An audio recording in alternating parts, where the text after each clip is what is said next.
विधानसभा चुनाव नज़दीक है। ऐसे में कांग्रेस पार्टी लगातार प्रत्याशियों को तोड़ने का काम कर रही है, लेकिन हाल ही में नहले पर दहला हुआ है। भारतीय जनता पार्टी में रीवा रियासत के महाराज पूर्व मंत्री पुष्पराज सिंह शामिल हो गए हैं।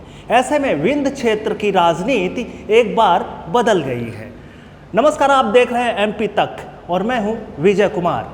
आपका एमपी तक में बहुत स्वागत है। बहुत बहुत धन्यवाद। बहुत भारतीय जनता पार्टी में आप शामिल हुए, वहाँ पर वरिष्ठ नेता थे, मुख्यमंत्री से लेकर कई दिग्गज नेता थे, क्या कहेंगे? और देखिए, मैं लगातार 3 वर्षों से मोदी जी से प्रभावित होकर उनके माध्यम से जो प्रगतिवादी सोच को लेकर भारत को वो बढ़ा रहे थे, उसका कार्य कर रहा था। मैं जब महाराज जी के संपर्क में आया सतपाल महाराज जी के और उदय मोहरकर जी के, उसके पहले माननीय मुख्यमंत्री जी के, तो मैं मोदी जी से बहुत प्रभावित था। और भारतीय जनता पार्टी की जो एक प्रगतिवादी सोच है और एक देश को आगे करने की सोच है, देश को सर्वश्रेष्ठ बनाने की सोच है, उससे बहुत ज़्यादा प्रभावित हुआ। तो मैं 2.5-3 वर्षों से इनका काम तो कर ही रहा था।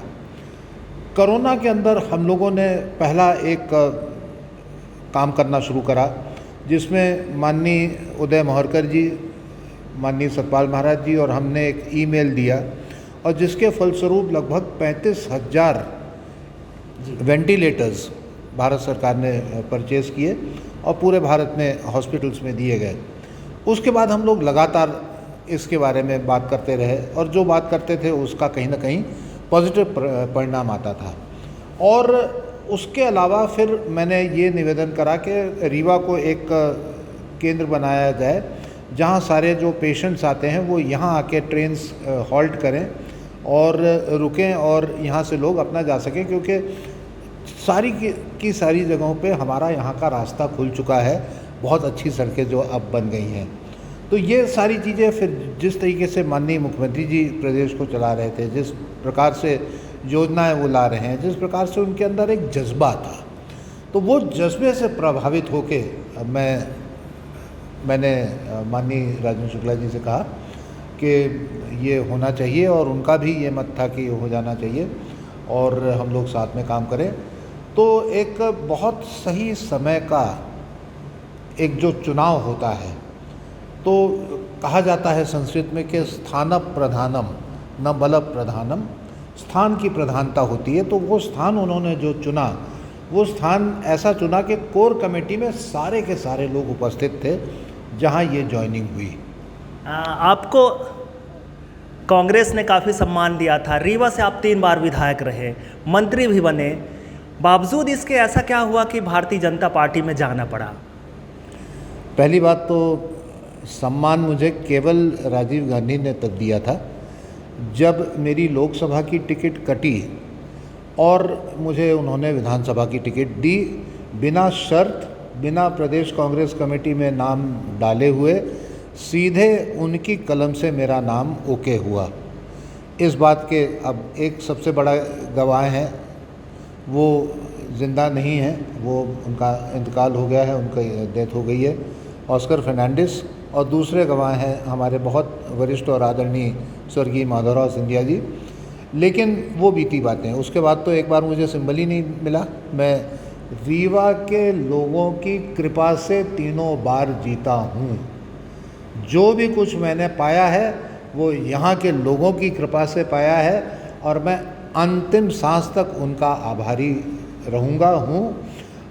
मैं अलमारी से यहाँ से जीता, उसके बाद तीसरी बार फिर से मैं अपने कामों से और जो कुछ भी लोगों ने कृपा करी उससे जीता।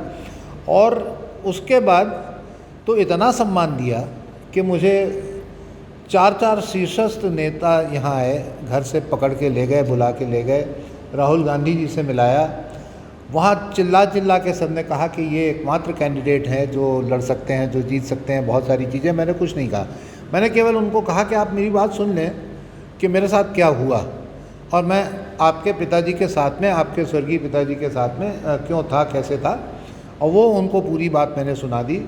लेकिन इतना सम्मान दिया कि ये सब कहने के बाद ना उन्होंने मुझे लोकसभा की टिकट दी, ना उन्होंने मुझे विधानसभा की टिकट दी। तो ये अगर सम्मान के श्रेणी में आता है तो बहुत अच्छी बात है, ये सम्मान था। लेकिन मैं तो मानता हूँ कि रीवा के जनता के साथ ये मजाक था। लगातार भाजपा आदिवासी वोट बैंक को साधने में लगी हुई है। आप विंध्य ही नहीं पूरे इलाके में, इस एरिया में अन्नदाता के रूप में जाने जाते हैं। आपको अन्नदाता मानती है जनता, तो कितना असर पड़ेगा? मैं मानता हूँ कि अन्नदाता तो वास्तविकता में हमारा खेत में ट्रैक्टर से काम करता हुआ, हल से काम करता हुआ हमारा किसान है, हमारा आदिवासी है।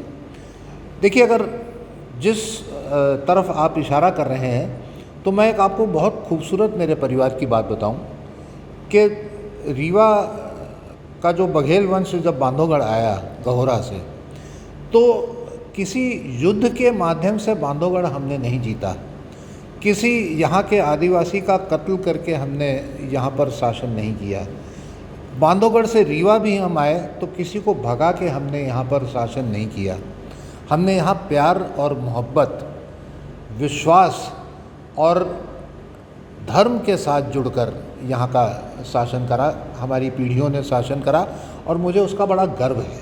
उसके बाद महाराज गुलाब सिंह एक ऐसे नेता थे, एक ऐसे राजा थे जिन्होंने हल जोतकर सारे अधिकार किसानों को दिए। तो मैं तो मानता हूँ कि असली अन्नदाता किसान है। अब रही बात कि आदिवासियों के प्रति अगर भारतीय जनता पार्टी कार्य कर रही है, तो मैं मानता हूँ कि उनका सर्वे बहुत सही है, उनकी सोच बहुत सटीक है कि यहाँ पर जो आदिवासी हमारा है आज भी मध्य प्रदेश में, छत्तीसगढ़ के अलग हो जाने के बाद, वो एक बहुत बड़ी संख्या में है। आज भी हमारे पास लगभग उतने ही ज़िले आदिवासी ज़िले हैं जो अब शहडोल से नए ज़िले निकल के आए हैं। अनूपपुर है, उमरिया है, ये सारे जो नए ज़िले बने हैं। उधर हमारा सिंगरौली ज़िला सीधी से निकला है। तो हमारे उतने ही ज़िले आदिवासी बाहुल्य हैं। तो हम अगर आदिवासी के पीछे न जाएं, जो हमारा यहाँ का मूल निवासी है, जो मूल बंदा है, तो हम अगर उनके पीछे न जाएं, तो आप बताइए हम किसके पीछे घूमें? अंग्रेज़ के पीछे तो घूमेंगे नहीं। रीवा रियासत का 450 सालों का गौरवशाली इतिहास रहा है। महाराज के साथ ही पूर्व महाराज ने भी यहाँ पर जनता की खूब सेवा करी है। ऐसे में निश्चित तौर पर आगामी चुनाव में इसका खासा असर देखने को मिलेगा। रीवा से एमपी तक के लिए विजय कुमार।